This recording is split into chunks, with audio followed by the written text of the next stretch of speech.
السلام علیکم ورحمۃ اللہ وبرکاتہ۔ محترم ناظرین، امید کرتے ہیں کہ آپ سبھی حضرات بخیر و عافیت ہوں گے۔ اللہ تبارک و تعالی آپ سب کو خوش رکھے اور ہمیشہ شاد اور آباد رکھے۔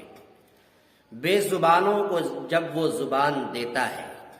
بے زبانوں کو جب وہ زبان دیتا ہے، پڑھنے کو جب وہ قرآن دیتا ہے اور بخشش پہ آتا ہے امت کے گناہوں کو، تو تحفے میں پھر رمضان دیتا ہے، تحفے میں پھر رمضان دیتا ہے۔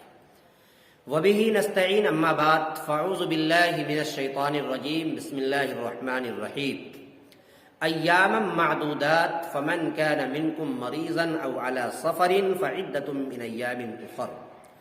وعلى الذین یطیقونہ فدیۃ طعام مسکین، فمن تطوع خیرا فهو خیر لہ، وان تصوموا خیر لکم ان کنتم تعلمون۔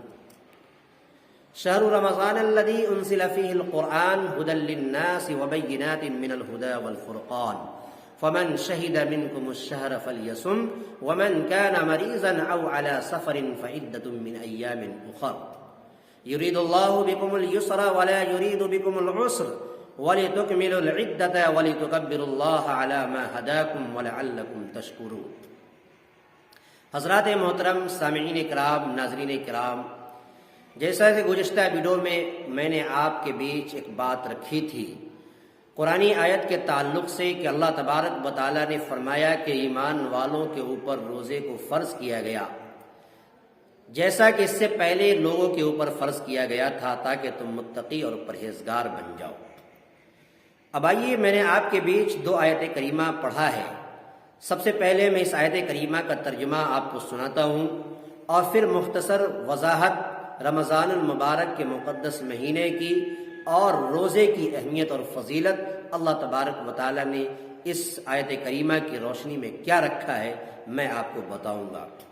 تو میں نے جو آیت کریمہ پڑھا، اس آیت کریمہ کے اندر بتایا گیا کہ گنتی کے چند ایام ہیں، ایام معدودات، فمن کان منکم مریضا، پس جو شخص تم میں سے کوئی مریض ہو، او علی سفر، یا سفر کی حالت میں ہو، فعدۃ من ایام اخر، تو دوسرے دنوں میں اس گنتی کو پورا کر لو، یعنی اس روزے کی قضا دوسرے دنوں کے اندر کر لو۔ فعدۃ من ایام اخر، وعلی الذین یطیقونہ فدیۃ طعام مسکین، اگر کسی کے اندر طاقت نہ ہو، کسی کے اندر وسعت نہ ہو اور کوئی حالت سفر کے اندر ہو، فدیۃ طعام مسکین، تو اس کے اوپر ایک مسکین کا کھانا فدیہ ہے۔ وعلی الذین یطیقونہ فدیۃ طعام مسکین، فمن تطوع خیرا فهو خیر لہ، اگر اس کے باوجود بھی اگر کوئی نیک کام کرنا چاہے تو یہ اس کے لیے بہتر ہے۔ وان تصوموا خیر لکم، اگر تم روزہ رکھتے ہو تو تمہارے لیے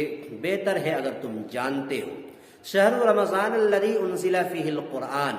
کہ یہ وہ مہینہ ہے کہ جس مبارک مہینے کے اندر اللہ تبارک و تعالیٰ نے اپنی سب سے ابدی اور دائمی اور مقرب اور بابرکت اور باعظمت کتاب یعنی کلام اللہ کو اپنے اس مہینے میں، مقدس مہینے میں نازل فرمایا ہے۔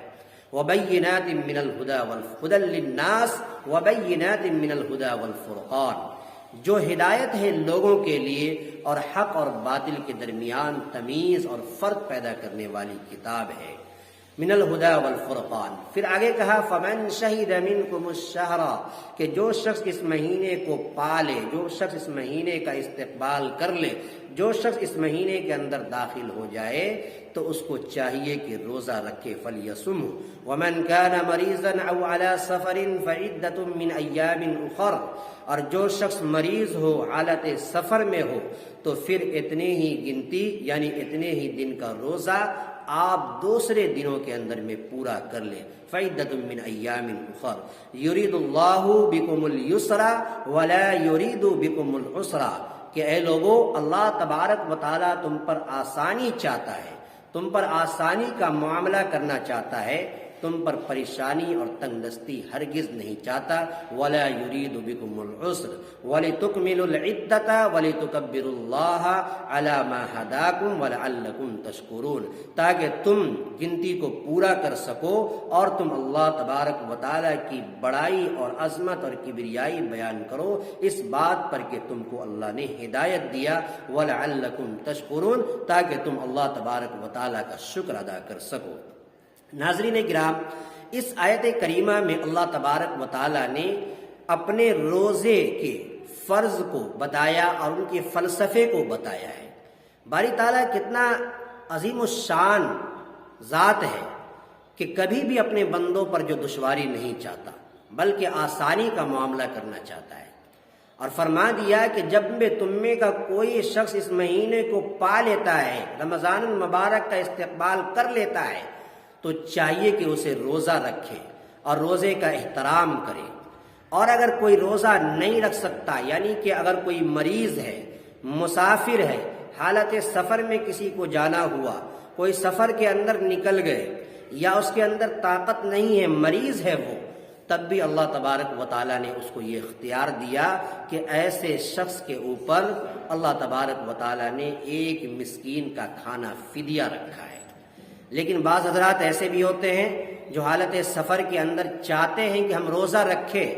ہم روزہ کو ادا کریں، تو یہ اس شخص کے لیے بہت بہتر ہوتا ہے اور اللہ تبارک و تعالیٰ ایسے شخص کے اوپر جو ہے دوہرا اجر عطا فرماتا ہے. اس لیے ناظرین کرام،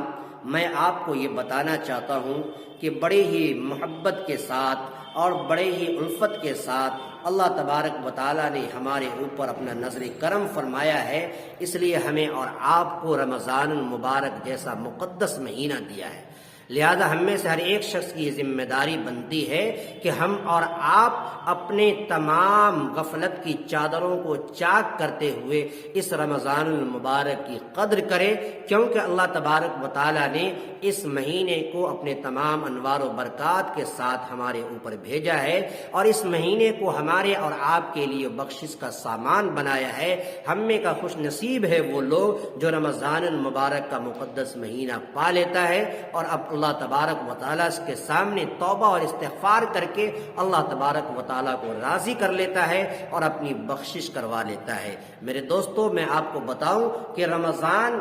یہ ایک عربی لفظ ہے. رمضان کا مطلب ہے کہ رمضان، رمضا یرمز، رمضان کے معنی آتا ہے کہ جلا دینا، خاکستر کر دینا. جس طریقے سے آگ لکڑی کو جلا کر راکھ اور خاکستر کر دیتی ہے، ٹھیک اسی طریقے سے اللہ تبارک و تعالیٰ اس رمضان المبارک کے مقدس اور بابرکت مہینے میں اپنے بندوں کے گناہوں کو جلا کر راکھ اور خاکستر کر دیتا ہے. اس لیے مسلمانوں، ایمان والوں، اس مہینے میں اللہ تبارک و تعالیٰ سے اپنا رشتہ مضبوط کرو اور اس مہینے کے ایک ایک لمحے کی، ایک ایک منٹ کی، ایک ایک ساعت کی قدر کرو. میں امید کرتا ہوں کہ اللہ تبارک و تعالیٰ جب ہم اور آپ اس کی قدر کریں گے تو اللہ تبارک و تعالیٰ ہمیں اور آپ کو یہ بخشش اور یہ توفیق دے گا کہ پروردگار عالم ہمیں بھی اور آپ کو بھی اس رمضان المبارک کے اندر توبہ و استغفار کی توفیق دے گا. میں امید کرتا ہوں کہ آپ حضرات کو میری بات سمجھ میں آئے. اللہ تعالیٰ سے میں دعا کرتا ہوں پروردگار عالم ہمیں بھی اور آپ حضرات کو بھی تمام باتوں پر عمل کرنے کی توفیق عطا فرمائے. السلام علیکم ورحمۃ اللہ وبرکاتہ.